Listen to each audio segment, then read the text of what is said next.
kami dari 30 Ilir mendapat informasi telepon dari Pak Herman. Ini Pak Herman.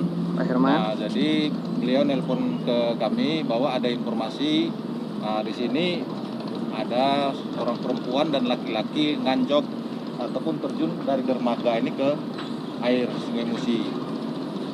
Jadi selanjutnya kami dari pos 30 Ilir luncuran kemari dan ke TKP kita menyisiri sini, korban sementara belum ditemukan.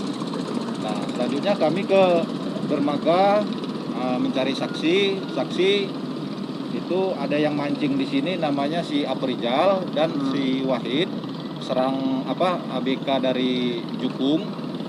Nah, selanjutnya mereka si Wahid ini sempat mau menolong kedua korban yang ada di sini dengan menggunakan bambu, akhirnya tidak tertolong. Ini kedua muda-mudi ini Pak, menurut informasi sengaja atau ini Pak, tidak? Kalau menurut informasinya mereka sengaja meloncat, menganjot itu, dan satu buah tas ditinggal di sini.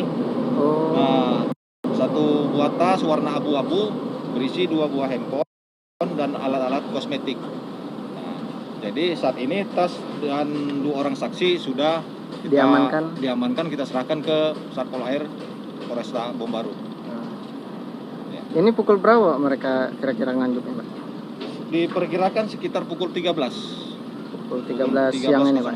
Ya, siang ini. Makasih Pak.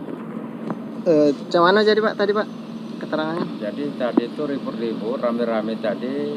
Menurut keterangan kawan-kawan di sini ada yang nyebur dari dermaga kita ini kan, Lanang Tino Pepeluan.